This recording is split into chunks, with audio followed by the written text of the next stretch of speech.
the oppressive humidity of the Washington, D.C. summer night clung to the room, as heavy and suffocating as the secrets it held.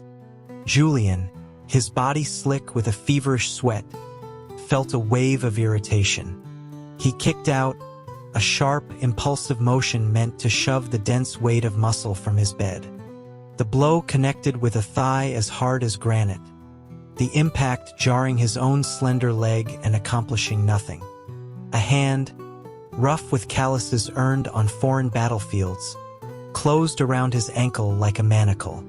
He was instantly immobile. Julian's gaze, usually serene, was now sharp and cold. He met the intense stare of the man kneeling by his bed, whose eyes held a dangerous glint beneath the dim light. He ordered him to leave. A low, humorless laugh met his command. Cole Weston, a general whose reputation was built on ruthlessness, questioned if he was merely some convenience to be discarded at will. He tightened his grip, pulling Julian's leg higher. Julian scrambled to clutch the silk headboard, his knuckles white, preventing himself from being dragged from the mattress entirely. He retorted that a loyal dog, at least, would offer its master some sign of affection, unlike a general who only knew how to inflict pain. The strain of the position and the heat of the room left him breathless, sweat beading on his brow.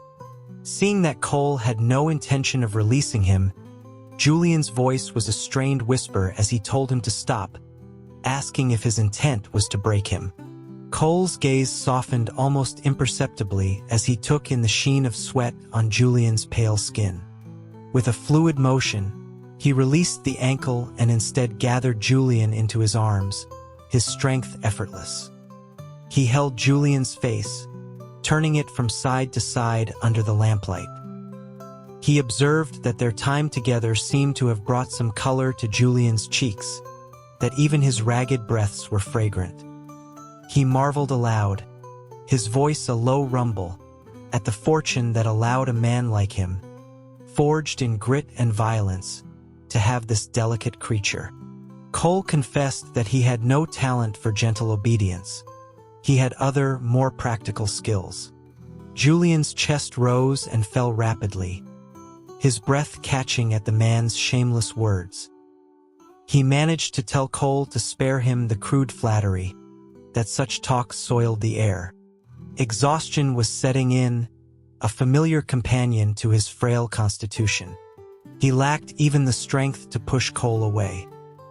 He tried to turn his head to sleep, but Cole held his face fast, playfully kneading his cheek.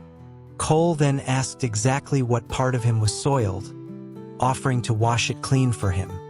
Julian's eyes flashed with renewed anger. The general's breath was hot and coarse against his skin, a stark reminder of the man's raw power. This was a man who had climbed out of the bloody trenches of war zones, a man who possessed a deep, primal cunning that the polished elites of the political world could never replicate. He had been a loyal asset to Julian's brother, Ethan, the designated heir to their family's political dynasty. As a decorated general and a key figure in their party's security apparatus, Cole held immense power. His return from his overseas command, though framed as a transfer of authority, signaled a major shift in the capital's power dynamics. As for how he ended up in Julian's bed, Julian had his own bitter theory. The man was an animal, ruled by base instincts, who had whispered obscene things about seeing Julian in his dreams. He had taken advantage of a moment of weakness when Julian was politically isolated and facing threats from all sides. Cole watched the single tear that escaped Julian's eye and traced a path down his temple. The sight stirred something in him more potent than the rush of combat. He straightened up, his tone shifting to business. He assured Julian that their father, the patriarch, was fully aware of the truth behind the unauthorized arms shipment scandal. While Julian was currently under house arrest at the family estate, his fundamental position was secure. Julian lay back against the pillows, his eyes closed. He replied languidly, wanting to know if Cole's concern for his welfare wouldn't wound his brother's feelings. Cole sat on the edge of the bed, a faint smile playing on his lips as he looked at Julian's flushed face. He mused that if Julian were to show him even a sliver of genuine warmth, a wounded ego would be the least of Ethan's problems. Julian's eyes fluttered open. The lingering moisture made them appear dark and deep. Cole's throat tightened. The rough pad of his thumb brushed away the tear track at Julian's temple. He murmured that he was a creature of intense passions. Leaning down, he pressed a soft kiss to Julian's lips, an involuntary whisper escaping him. Julian. The name, spoken with such raw possessiveness, sent a shiver through him. He pushed back, his voice regaining its icy edge. He told the general he had overstepped. Julian's tolerance of his presence was a privilege, not an invitation for cheap sentiment. Cole's smile widened into a smirk. He spoke of his humble origins, of learning to fight before he could properly read, of a life spent in military barracks far from the refined sensibilities of the nation's capital. He contrasted his own crude nature with the polished elegance of men like Leo Sterling. He admitted freely that he was coarse and vulgar. Then his hand shot out, cupping Julian's jaw, forcing his lips to part slightly. His gaze was fierce, a storm of conflicting emotions. "My heart," he breathed. Tears welled in Julian's eyes again, and Cole immediately released him, his harsh demeanor dissolving. He cursed himself for losing control, for forgetting that Julian was to be cherished. He told him not to cry, because it made him want to ruin him all over again. Fueled by a surge of indignation, Julian swung his hand, slapping Cole across the face. For a man of Cole's resilience, the blow was little more than a gnat's bite. He caught Julian's wrist easily, bringing the trembling fingers to his lips, first biting, then kissing each one. "A true treasure," he murmured. He then added that the payment for protecting Julian from assassins had just been collected. Julian, seething, could only manage one word. "Disgusting." Cole chuckled, a low, knowing sound. He knew that for all Julian's professed disgust, his body had betrayed him with soft, involuntary sounds of pleasure in the darkness. Seeing the tremor of fury that shook Julian's frame at this unspoken truth, he decided not to press his luck. When Julian pointed a shaking finger toward the door and hissed for him to get out, Cole Weston, the formidable general, went. After a long moment, Julian called for his aide. Arthur, a man who had served the family his entire life, entered the room. He took in the rumpled sheets and the lingering tension in the air, his gaze falling with a flicker of sorrow. He asked if his master required a bath, while discreetly placing a secured data slate on the bedside table. Julian, having been cleaned by Cole before he left, waved the offer away. He pulled on a silk robe and sat up, activating the slate. His eyes grew dark as he read the encrypted message. Any asset that cannot be controlled, he thought, must be eliminated. He instructed Arthur to send for Leo Sterling. Cole took a service tunnel back to his own fortified residence. His top aide reported that Ethan had tried to contact him several times. Cole, his expression one of deep satisfaction, dismissed it. He told the aide to invent an excuse that he would deal with Ethan later. Before his return to the capital, Ethan had been his commander, his patron. Cole had served him with dutiful loyalty, even as he deflected Ethan's less-than-professional advances. But loyalty for a man like Cole was a strategic calculation, not a moral absolute. Betrayal was a simple matter of choosing a better path. He gave an order for his men to keep a close watch on Julian's estate, wary of being discarded now that his usefulness was proven. A wry smile touched his lips. He entered his private study, and from an inner pocket of his jacket, he withdrew a folded silk pocket square. He lifted it to his nose, inhaling deeply. The scent was intoxicating. He pressed the fabric to his face, wishing he could permanently infuse it with his own scent to brand Julian as his. He knew Julian despised him, but the thought only brought a sharp, wicked smile to his face. When Leo Sterling arrived, Julian was reclining on a chaise lounge. The silhouette of the sharp-suited political strategist was visible behind a decorative screen. Julian gestured for him to sit. Leo, his demeanor all business, began his assessment of Cole Weston. He explained that Cole's early career had been sponsored by one of Ethan's key political mentors, creating a bond of obligation. He stressed that Cole was not just a warrior, but a cunning strategist. Leo concluded, his voice grave, that recruiting Cole was the best option. Open conflict was a last resort. Julian's robe had shifted, revealing a constellation of angry red marks against his pale skin. A last resort, he echoed with a soft, derisive laugh. He described Cole as an untamable beast, suggesting recruitment was more likely to result in a mauling than an alliance. Leo shook his head. He argued that Cole was, above all, a pragmatist. While he might feel some gratitude towards Ethan's faction, he was not blindly loyal. With the right leverage, he could be turned. The difficulty, Leo admitted, was that Ethan's side currently held all the political advantages. Julian's voice was cold as steel. Then he'll die. He would be made to kneel one way or another. Julian closed his eyes for a moment, composing himself. He ordered Leo to watch Cole closely. If Cole proved to be genuinely working for Ethan, they were to find a way to eliminate him. He was too great a threat to be left unchecked. Cole had indeed been useful, intercepting several covert threats against Julian. But an unchained wolf was not a tool one could use with confidence, especially one that had trespassed into his bed and dared to serve two masters. Julian swore he would tear the man apart. News had reached him that night that his dear brother Ethan had perhaps developed his own personal interest in the general. It seemed General Weston had a talent for attracting the wrong kind of attention. During Julian's confinement, Ethan's faction had been relentless, targeting anyone associated with him. Just yesterday, Senator Sterling and his brother had been detained after a meeting at the Patriarch's office.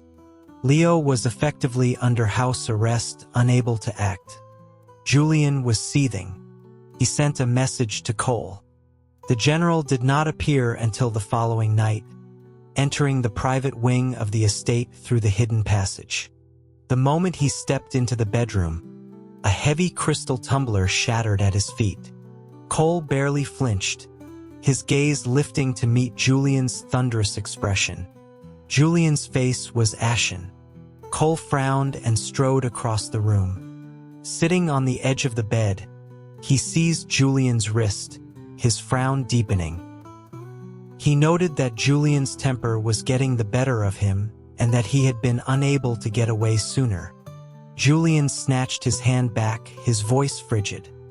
He remarked on the general's importance, suggesting that one needed to beg for an audience with him.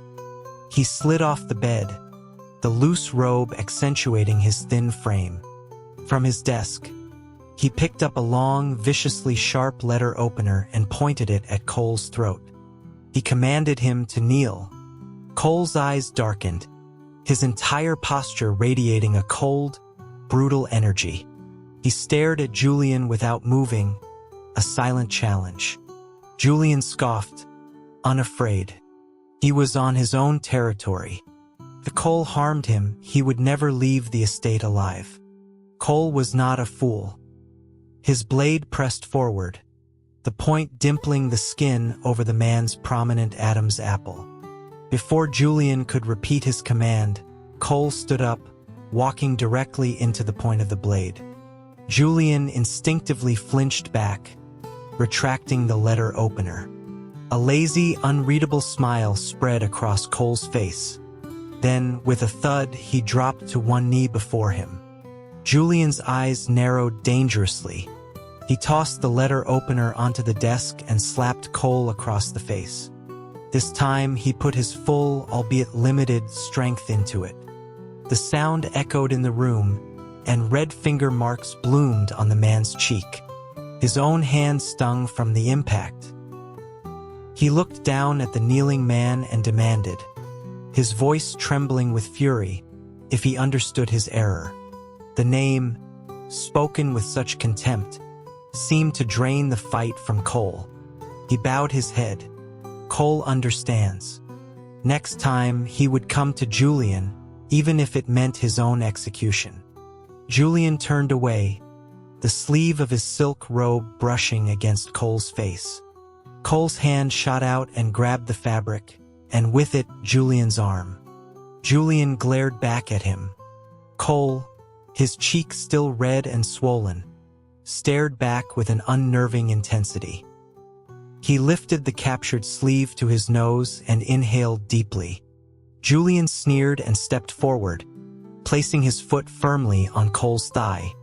Unruly thing, he muttered, the insult ambiguous. In a sudden movement, Cole rose to his feet, his arm wrapping around Julian's waist, pulling him hard against his chest. Thrown off balance, Julian stumbled into the embrace, his face pressed against the solid wall of Cole's torso. The familiar, overwhelming heat of the man enveloped him. He didn't struggle. A tearing sound broke the silence. Cole's anger was a fire that demanded to be vented. Later, as the first hints of dawn touched the sky, Cole sat fanning Julian with a folded newspaper. He explained that Ethan was watching him like a hawk. A surprise visit would have been too risky.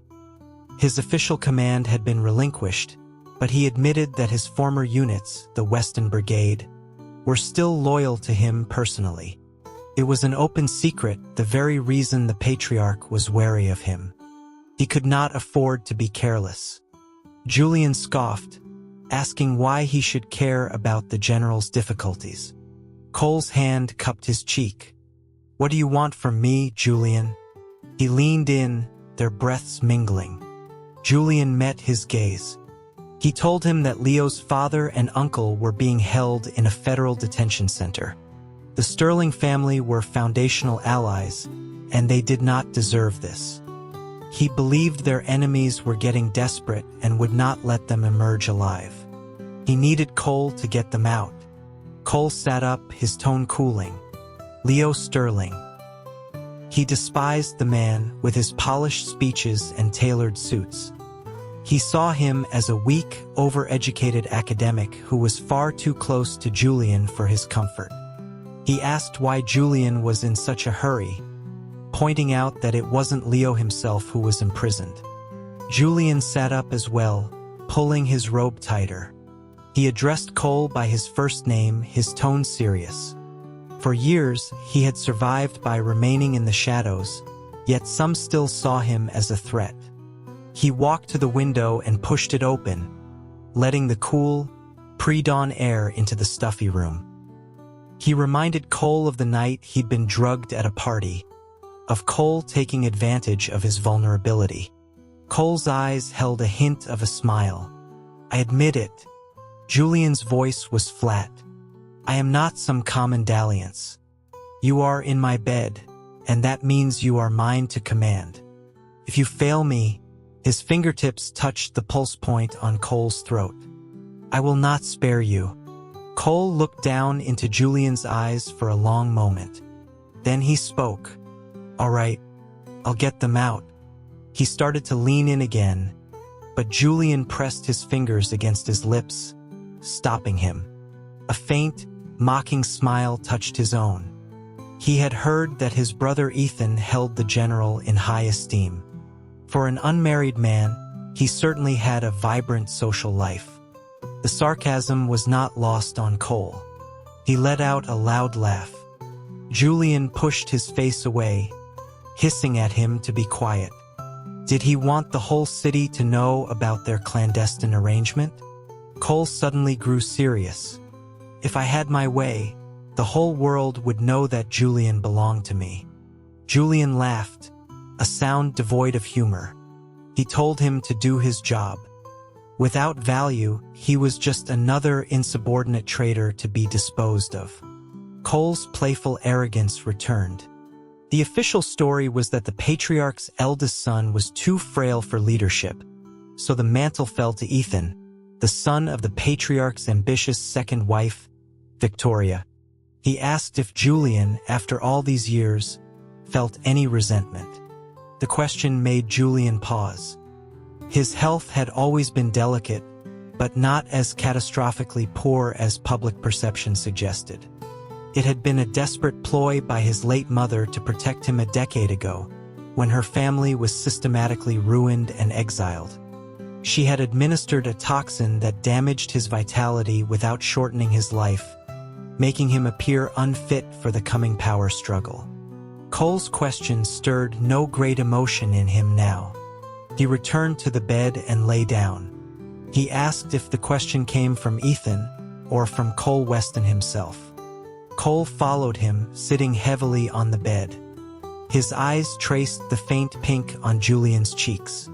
He asked if Julian's tone suggested jealousy.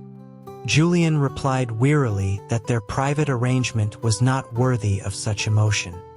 But he had always despised his possessions being tainted by others. Cole grabbed Julian's hand and pressed it flat against his own chest, his voice rough. "This is yours alone." Julian pulled his hand away. "Cretin." Cole roared with laughter again. Julian sat up and clapped a hand over his mouth. "Be quiet. As if your presence in my bed isn't scandalous enough." Even if Julian was the receptive partner in their encounters, he was the one with the pedigree, the status. It was the general who should feel the shame. Cole bit his fingertip playfully. Julian snatched his hand back, wiping it vigorously on Cole's pants. A wave of tenderness washed over Cole. He assured Julian that the estate staff had been replaced with his own loyal men. No one would know. He added, deliberately provocative, that if their affair was discovered, he would simply burn the whole system down for him. The words landed with a chilling weight. Julian's eyes narrowed, studying the man beside him. For all their physical intimacy, they were strangers, circling each other with suspicion and distrust. A moment of pleasure was meaningless. If Julian fell, this two-faced predator would be the one to dictate his fate, to decide whether he lived or died. In this dangerous game, Julian held the title, but Cole held the power. He knew it, and he knew Cole knew it too. But then the man leaned down, a wicked grin spreading across his face. "Julian, you're my heart. I'd die for you 1,000 times." Julian just snorted, unable to form a reply to such crude poetry. Cole's mouth was good for one thing, and it wasn't sweet talk. Julian covered the man's mouth with his hand again, silencing him. Cole looked at the blush rising on Julian's neck and felt a familiar fire ignite within him. He was a rough man by nature, and this precious creature in his arms made him feel clumsy and profane. He wanted to protect him, to cherish him, but his instincts were base and his words were coarse. Yet he remained cautious, wary of this beautiful trap, knowing that one misstep could be his last. Losing his life was one thing. Losing the ability to hold this man was another. He had agreed to rescue the Sterlings, but Julian didn't fully trust him. A new, encrypted message was sent to Leo. When Julian's mother was alive, his father had shown him affection. But after her death and the disgrace of her family, that affection curdled into suspicion and resentment. Fear. His father had destroyed a powerful family, one that had helped him rise, simply to soothe his own paranoia. From that day on, Julian knew he could expect no fairness. He hid his ambition and walked on eggshells. He had willingly relinquished his claim as heir, but now that position was the only thing that could guarantee his survival. He tossed an old book onto his desk and gave an order to his personal security detail. They were to prevent any accidents from befalling Senator Sterling and his brother in custody, and to extract them by force if necessary. It was a declaration of alliance offered to Cole Weston. It was up to the general to accept it. The arms shipment scandal had been a setup, a clumsy attempt to frame him. His father, however, chose to believe the flimsiest of evidence. But Julian had spent his time in isolation well. His allies were safe and the real culprits had been exposed. With Ethan unwilling to let him be, and his father turning a blind eye, Julian knew he could no longer stand aside. He had to fight for the network of supporters he had cultivated over the years. Victory or ruin. There was no other path. Key political figures and elder statesmen, most of them loyalists to the old guard, began receiving anonymous packages containing irrefutable proof of the real conspirators in the arms deal. As expected, formal calls for investigation into Ethan's subordinates soon flooded the Patriarch's office. Within days, Julian was exonerated and his house arrest was lifted. It had little real impact on Ethan. The crimes had been committed by his underlings, leaving him with plausible deniability. Arthur, his aide, grumbled about the injustice of it all. Julian, fanning himself on a chaise, simply said, "Indeed." The next day, at a major party conference, his father publicly praised him while subtly undermining his authority. Julian simply smiled and accepted it. Afterwards, he came face to face with Ethan and Cole. Ethan greeted him with false warmth, remarking that his elder brother looked well-rested. Cole's gaze swept over Julian's impeccably tailored suit, a flicker of something unreadable in his eyes before he lowered his head respectfully. Julian ignored him completely, stating coolly that a month of rest had been quite restorative. Ethan feigned concern, turning to Cole.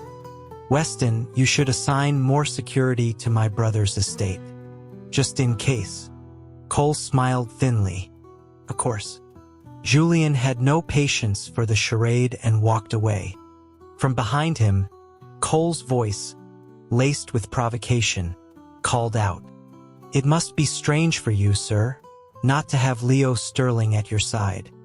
Julian stopped and turned, his eyes like chips of ice. "The innocent will be cleared.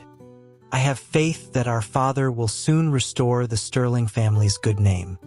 Ethan, standing beside Cole, offered his own piece of unsolicited advice. "Brother, your close ties to the Sterlings are a liability. I'd distance yourself from that mess if I were you." Julian looked from one man to the other. "You two should focus on your own affairs." Later, in the back of his armored car, the image of the two of them standing together burned in his mind. He snatched a small, sharp dagger from a concealed compartment and carved vicious, angry lines into the polished wood of the fold-out table. An infuriating sight. Ethan went to Cole's residence. Thinking of his brother's handsome, defiant face, he asked casually, "Weston, how much longer do you think my brother has?" Cole's lips curved into a slight smile. "That depends on how long you have, sir." The unspoken meaning hung in the air. "It depends on your wishes." Ethan was pleased. He mentioned that a junior senator, a woman named Ward, had been trying to gain his father's favor on behalf of the Sterlings. He wondered aloud what would happen to Julian if something unfortunate were to happen to the Sterling men in prison. He then added conspiratorially that there had once been rumors about Julian and Senator Ward. Cole, who had been trying to think of a way to get rid of Ethan, suddenly looked up. "Oh?" Seeing he had Cole's interest, Ethan elaborated. Senator Ward had apparently been infatuated with Julian, But a twist of fate led to her being noticed by their father, who then became her political sponsor. Cole shifted away subtly as Ethan leaned closer, his fingertips pressing together. So that's how it was. Ethan made a slicing motion across his neck. I don't want the Sterling family to walk away from this intact. A dark light flickered in Cole's eyes. Consider it done. The investigation into the Sterlings' alleged corruption was ongoing when news broke that Senator Sterling and his brother, a high-ranking Treasury official, had died suddenly in federal custody. Julian fell gravely ill and took a leave of absence from all public duties. That night, Cole pinned him to his bed, demanding to know what his relationship was with Senator Ward. A sudden realization dawned on him. He sneered that now he understood why Julian tolerated him. The senator's name was Wanda. He was just a substitute. Julian's voice was a hoarse whisper. You're insane. Wanda and I were only ever friends. Say another filthy word and I'll sew your mouth shut. But it was true that she had been forced into a political alliance she never wanted. Cole was not appeased. He pulled Julian up to sit on his lap. He declared that he was a simple man, with only a younger sister for family. He had no mistresses, and would never marry or have children. Then he asked Julian, what about you? If you win this, if you take that seat of power, will you kick me to the curb? Will you surround yourself with a family, produce heirs, and do your duty?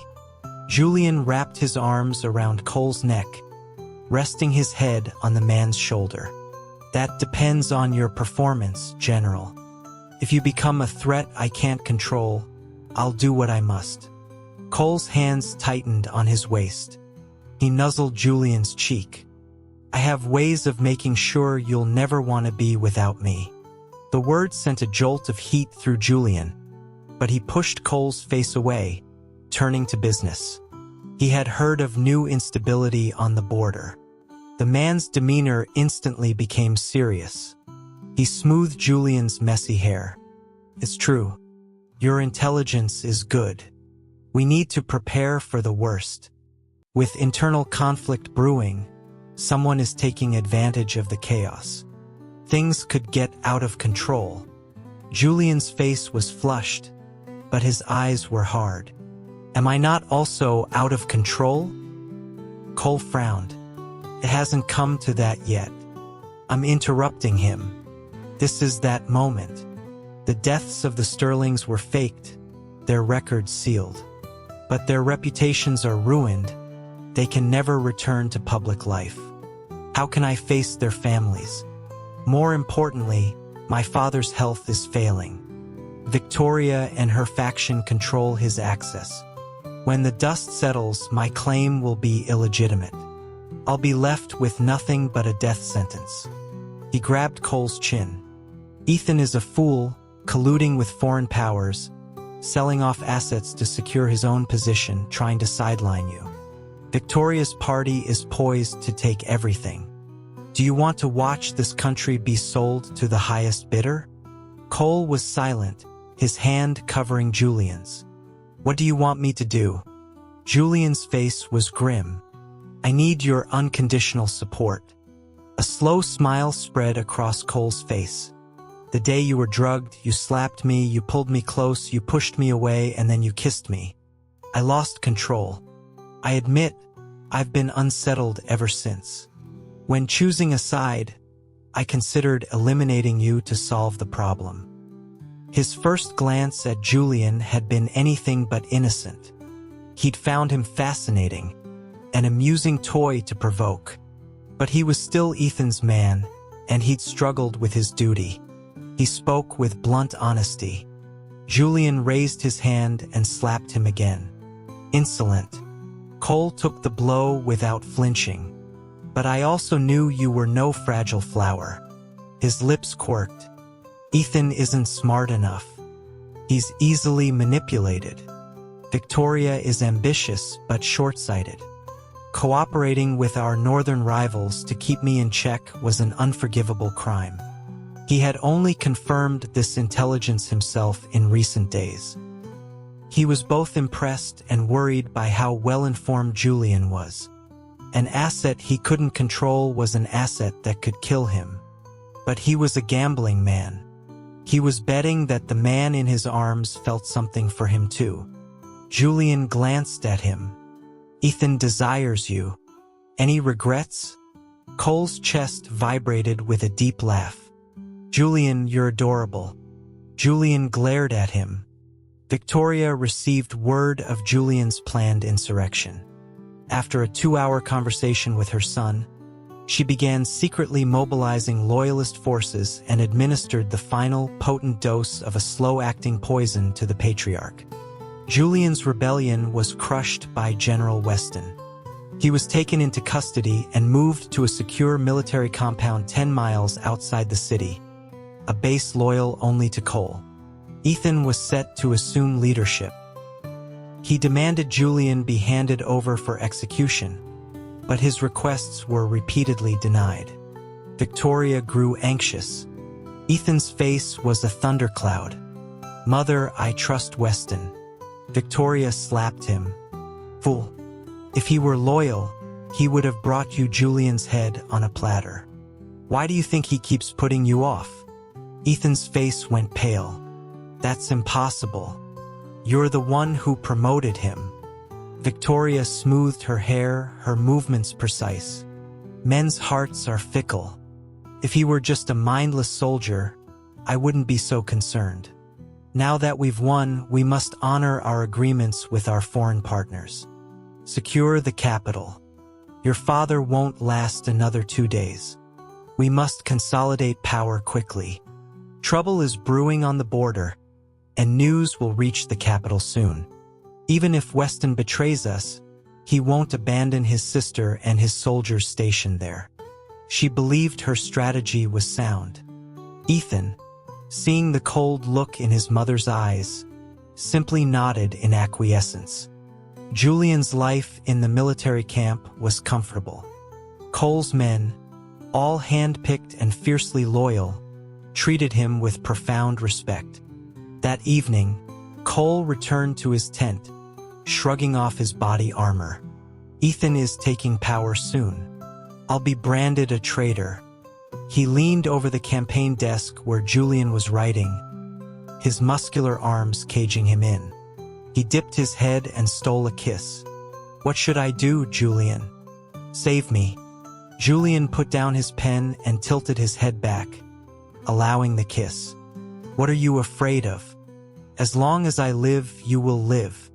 Cole's eyes darkened. "So the plan has always been for us to live and die together?"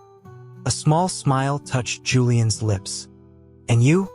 If I fail, what becomes of me? Will you hand me over to Victoria? Or lock me away for your own amusement?" Cole cradled his face in his hands. "I'll take you to the deserts of the West. I'll make you the king of an empty empire, and I will conquer the world for you." Julian was stunned into silence. A strange chord struck deep within him. Ethan's ascension ceremony did not go as planned. It didn't happen at all. Just as the family's old legal counsel was about to read the formal transfer of power, citing the patriarch's passing, the doors to the grand hall swung open. Leo Sterling pushed a wheelchair into the room. In it sat the old patriarch, pale and weak, but alive. Behind them marched the patriarch's elite security detail. The assembled grandees gasped, chaos erupting. "Traitor!" The old man's voice was a ragged shout, his face purple with effort. "Rebel! Execute them!" He slumped in his chair, gasping for air. Ethan collapsed into his seat, his legs giving out. Victoria's composure finally broke. "Seize them!" she shrieked. "That man is an imposter. Kill them all." Her private security forces flooded the room, but they were met by a line of disciplined soldiers. The clash was sudden and brutal. At that moment, Julian rode in at the head of a loyalist contingent, flanked by Cole Weston and another allied general. their combined forces surrounding the compound. The fighting was over in a day. Julian, his face streaked with grime and blood, knelt before his father. "I was late. I am sorry you had to suffer." The old man's hand trembled as he reached out. Julian. He rose and knelt by the wheelchair, taking his father's hand, his smile boyish. "Father, I'm so glad you're safe. The poison Victoria had been using was switched out weeks ago for something that would incapacitate but not kill." His father, for all his dislike of Julian, feared death more. Presented with irrefutable proof of Victoria's treason, he had suffered a stroke that paralyzed half his body. Leo's timing had been perfect. The fear of death had made even his disfavored son a welcome sight. His father would live out his days in comfort, well cared for but powerless. Of the patriarch's sons, only Julian and an older half-brother, a loyal ally living far from the capital, remained. Julian had killed Ethan himself. Victoria was captured by Cole while trying to flee and was summarily executed. Only in her final moments did she understand the connection between Cole and Julian. With the party purged and the patriarch retired, Julian was named the new head. His allies were rewarded, old wrongs were righted, and the Sterling family's name was cleared. That night, before he rode out with his army to deal with the border crisis Victoria had engineered, Cole and Julian shared one last, frantic night together. The war was brutal. The northern rivals were well prepared. 3 months passed. Julian, now the undisputed leader, sent his father to a private retreat. Leo Sterling, his name now cleared, was a rising star in the new administration. He was also beginning to look for a suitable wife. The situation at the front was dire. Cole's forces were surrounded and pinned down in the frozen mountains. Leo came to Julian with a grave proposal. He argued that the war presented an opportunity. He urged Julian to let Cole's army be wiped out, to remove the dangerously powerful general from the board. Julian looked at him with cold eyes. Leo did not flinch. "Your Majesty," he said, using a title of utmost respect. "You are the leader now. Such a man, with his wild ambition, who dared to climb into your bed, cannot be allowed to live." Julian stood at the window, watching the bleak winter landscape. He fiddled with the signet ring on his thumb. "There was a time," he confessed, "when I planned to use him and discard him. A time I thought he deserved to die for his audacity." He turned to Leo with a faint smile and clasped his shoulder. "My friend, I'm going to need you to run things here for a while." Julian's arrival on the front lines, a personal command visit, electrified the besieged troops. Cole's soldiers, trapped in the snow and ice, had been surviving on grit and curses. They knew they had to break out within days or perish. Cole himself, his face chapped and darkened by the elements, was no less imposing. He pulled a silk pocket square from his coat, pressing it to his face for a moment, a ritual of quiet desperation. Suddenly, the clash of steel rang out. An enemy probe. He stuffed the fabric back inside his coat, grabbed his weapon, and bellowed the order. "Breakout." The battle raged for a full day before Julian's relief force could link up with Cole's battered army. A fire was burning in Cole's chest. Julian heard his voice long before he saw him, a roaring query tearing through the camp. "Where is he? Where is the sovereign?" The tent flap was thrown open. Cole stood there, still in his blood-spattered combat gear. The moment he saw Julian, the fierce general's eyes turned red. He strode forward and, ignoring Julian's instinctive recoil from the grime and smell of battle, swept him up into a crushing embrace, lifting him off the ground. He held him so tightly Julian could barely breathe. After a few choked coughs, Cole set him down, only to pull him close again, then release him, then hold him again, chanting his name like a prayer. He only let go when a medic entered with a steaming bowl of medicine. Cole hovered anxiously. "Why did you come here yourself? This climate. If you get sick, it will break my heart." Julian coughed, then shot him a sideways glance. "Go and bathe. You stink." Cole immediately ordered hot water.